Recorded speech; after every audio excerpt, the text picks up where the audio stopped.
పెనమలూరు నియోజకవర్గ తెలుగుదేశం పార్టీ కార్యాలయం నందు 19 మంది లబ్ధిదారులకు సుమారు 32 లక్షల రూపాయల విలువగల ముఖ్యమంత్రి సహాయ నిధి చెక్కులను ఎమ్మెల్యే బోడే ప్రసాద్ పంపిణీ చేశారు.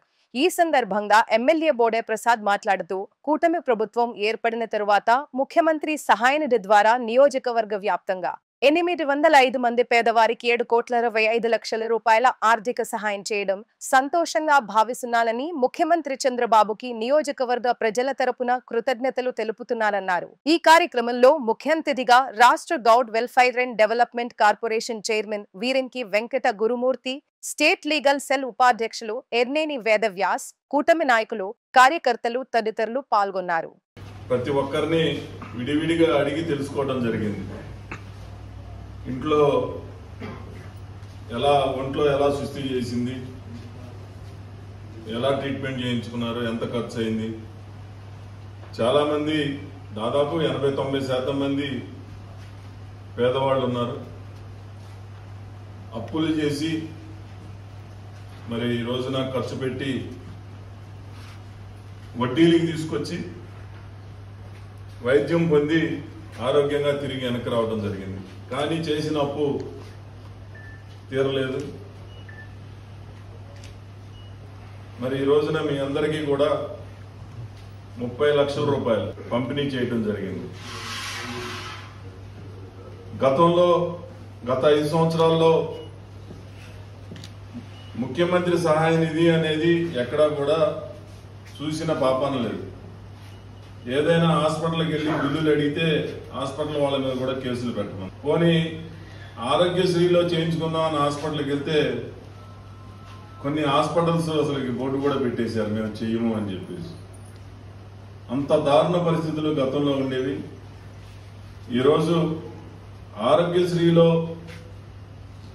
వైద్యం పొందిన వాళ్ళకి కాకుండా ఇతర జబ్బులకి పేదవాళ్ళు ఉండి ట్రీట్మెంట్ చేయించుకున్నట్లయితే ఖర్చు పెట్టి తిరిగి మళ్ళీ వాటిని ముఖ్యమంత్రి గారికి అప్లై చేసినట్లయితే దాదాపు 30-40-50% కూడా డబ్బులు మీ అందరికీ కూడా ముఖ్యమంత్రి సహాయ నిధి రూపంలో మీ అందరికీ కూడా ఇవ్వడం జరిగింది. చంద్రబాబు నాయుడు గారు మీకు ఉత్తరం కూడా ఇవ్వడం జరిగింది. పూర్తి ఆరోగ్యవంతులుగా మీరు ఉండాలని కాంక్షిస్తూ మీ అందరినీ ఆశీర్వదిస్తూ మరి చెక్కులు పంపిణీ చేయడం జరిగింది. అందరికీ నమస్కారం. ఈరోజు పెనమలూరు నియోజకవర్గ శాసనసభ్యులు బోడే ప్రసాద్ గారు దాదాపుగా 7,80 లక్షల రూపాయలు,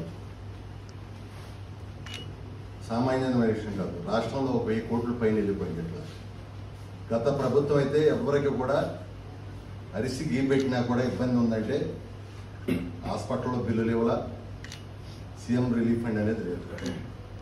అంతేకాకుండా కొన్ని రకాల జబ్బులకు అవకాశం ఇచ్చారు. కొన్ని హాస్పిటల్ అయితే మేము డబ్బులు రావట్లా, మేము చేయమని చెప్పారు చాలా క్లియర్గా. కానీ ఈ రోజున గతంలో కంటే కూడా ఎక్కువ జబ్బుల్ని ఆరోగ్యశ్రీలో పెట్టారు. అవి కాకుండా ఇంకెవరైనా ఇబ్బంది పడతా ఉంటే శాసనసభ్యులు తీసుకెళ్తా ఉంటే మరి 7,80 లక్షల రూపాయలు ఇచ్చారంటే బోడే ప్రసాద్ గారు నిజంగా ఇది కృష్ణా జిల్లాలోనే ఎక్కువ అమౌంట్ తీసుకున్న ఏకైక నియోజకవర్గం మీ పెనమలూరు నియోజకవర్గం. ఎందుకంటే మీరు కష్టాల్లో ఉండాలని ఇక్కడికి వస్తే, బాధల్లో ఉండాలని వస్తే, ఇబ్బందుల్లో ఉండాలని వస్తే మిమ్మల్ని ఓదార్చి ఈరోజు మీకు చేదోడు ఓదాడుగా ఈ ప్రభుత్వం, ఈ ముఖ్యమంత్రి చంద్రబాబు నాయుడు గారు, ముఖ్యంగా ఈ శాసనసభ్యుడు మీకు అండదండగా ఉన్నారు. మీ అందరూ కూడా ఒకటే గుర్తుపెట్టుకోవాలి, ఇంత మంచి కార్యక్రమాలు చేసేటువంటి ప్రభుత్వాన్ని మీరు ఎప్పుడు కూడా ఆశీర్వదించాలి. ఈ విధంగా పనిచేసే వ్యక్తుల్ని మీరు గౌరవించాలి. అప్పుడే సమాజం బాగుంటుంది. మనకు అవసరం అయిపోయింది కాబట్టి మనం అవసరం తర్వాత అనుకుంటే అది భవిష్యత్తులో మనకి మంచిది కాదు, సమాజానికి మంచిది కాదు. కాబట్టి మీరు చేసినటువంటి మంచిని మీరు మనసులో పెట్టుకోండి, మీ బంధువులకు చెప్పండి. ఇది ఎవరో కూడా గతంలో ₹1 రాష్ట్రంలో సీఎం రిలీఫ్ ఫండ్ అనేది ఇవ్వాలి. 14-19 మధ్య కూడా అంతే 1000 కోట్లు పైచిలకు ఇచ్చాం ఆ రోజున.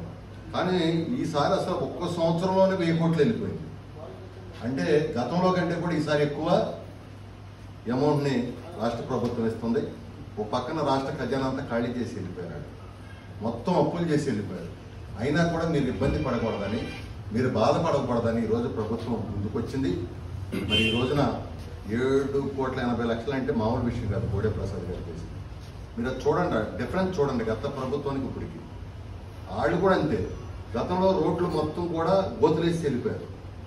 వాడు ఉపాధి హామీ పథకం కింద గ్రామాల్లో రోడ్లు వేసాడు ఆయన బోడే ప్రసాద్ గారు. రోడ్లు అయితే గుంటలు పడి అన్నీ కూడా పూడ్చారు. ఇవాళ మొత్తం మళ్ళీ రాష్ట్రాన్ని రిపేర్ చేస్తాం. ఎందుకంటే గత 5 సంవత్సరాలు కనుక మీరు పొరపాటు చేయకుండా ఉన్నట్టయితే ఈ రాష్ట్రంలో ప్రజలు, ఈ రాష్ట్రంలో ఎక్కడికో వెళ్ళిపోయింది ఈ వ్యవస్థ.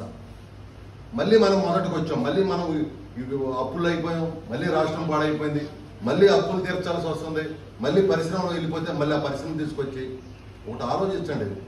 భవిష్యత్తులో మన బిడ్డల పరిస్థితి ఏంటని ఆలోచించుకోండి. ప్రతివాడికి కూడా ఎవరో వాళ్ళు చదువుకున్న బిడ్డలకు ఉద్యోగాలు ఎవరి వాళ్ళు ఇప్పుడు ఎవరో నేను చదువుకున్నానండి హైదరాబాద్ అన్నారు, ఒక ఆయన చదువుతున్నానండి. వీళ్ళందరికీ ఉద్యోగాలు ఎవరు ఇవ్వాలి?